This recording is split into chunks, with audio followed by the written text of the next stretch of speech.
1882, New Mexico Territory. The trading post buzzed with dust and late afternoon heat as ranchers bartered for flour, tools, and bolts of fabric. Thomas Callahan stood behind the long wooden counter, arms crossed, watching his two daughters examine trinkets laid out before them with serious concentration. "Pick anything you want," he said warmly. "You've both worked hard this season." 8-year-old Lily and her younger sister May exchanged a glance. Since their mother had passed 2 winters ago, Thomas had tried to soften life's sharp edges with small kindnesses, but gifts could not replace the quiet absence that followed them home every night. The trading post door creaked open. A young Apache woman stepped inside, carrying woven baskets balanced carefully against her hip. Conversations dipped slightly, curious eyes following her. She walked with steady composure, dark braid resting over her shoulder, gaze calm but alert. Thomas recognized her. Her name was Nahimana. She traded baskets and herbs occasionally, speaking little but observing much. Lily tugged at her father's sleeve. "Papa," she whispered. Thomas followed her stare.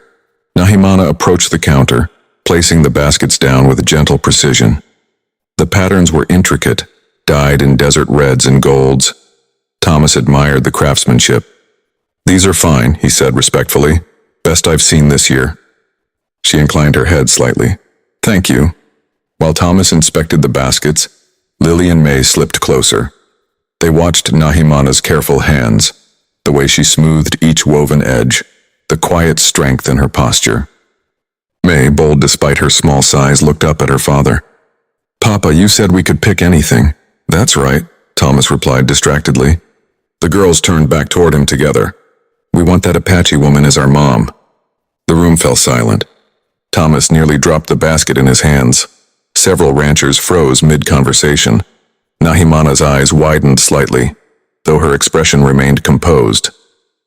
"Girls," Thomas said softly, kneeling to their height. "You can't just choose a person like a ribbon or a toy." Lily's voice trembled but remained certain. "She looks kind, she's strong, and she doesn't look scared of anything." Nahimana watched this exchange carefully, understanding enough English to follow the meaning. A faint warmth touched her guarded gaze. Thomas rose slowly, clearing his throat. "My daughters speak from the heart," he said awkwardly to Nahimana.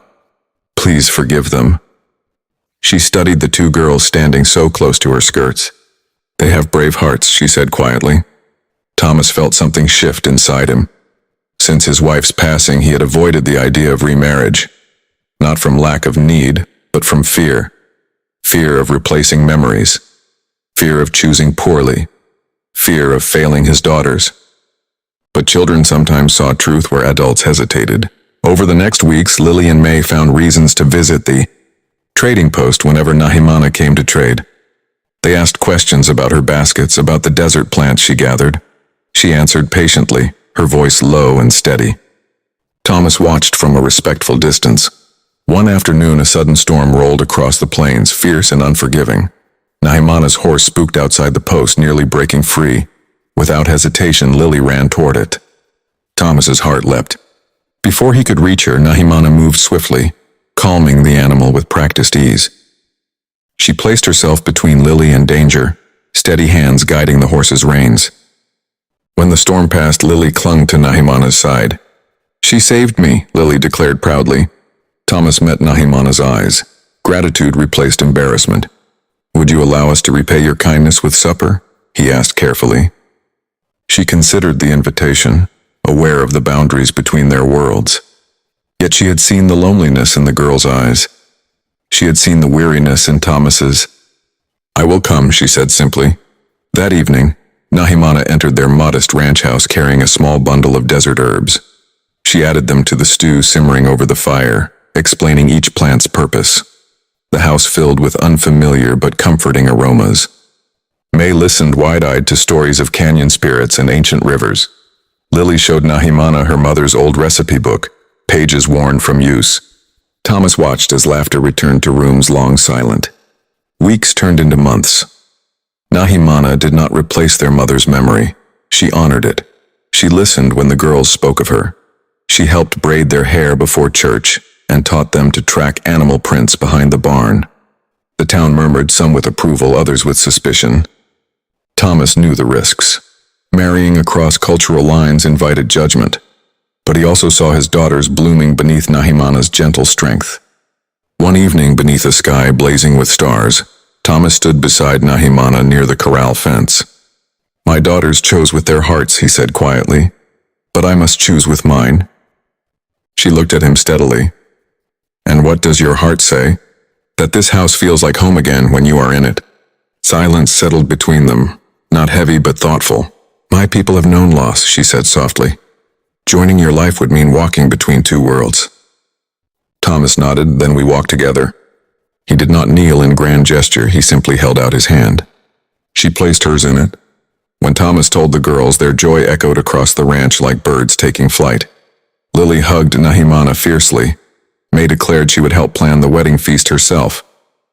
The ceremony was simple, held beneath open sky. A few settlers attended. So did members of Nahimana's tribe. It was not a merging without tension, but it was a beginning. In the seasons that followed, the ranch grew stronger. Nahimana's knowledge of land and weather improved crops. Thomas's steady fairness earned cautious respect among neighboring tribes. Most importantly, Lily and May flourished. They no longer asked for trinkets at the trading post. They had what they truly wanted. Years later, when travelers passed through the territory and asked about the unusual family running the Callahan Ranch, they were told a simple story. A father once said, "Pick anything you want." His daughters chose not a possession but a person, and in doing so they chose love. In the vast American frontier, where survival demanded resilience and courage, it was two little girls who saw most clearly. They saw not difference, not rumor, not fear. They saw the woman who would stand beside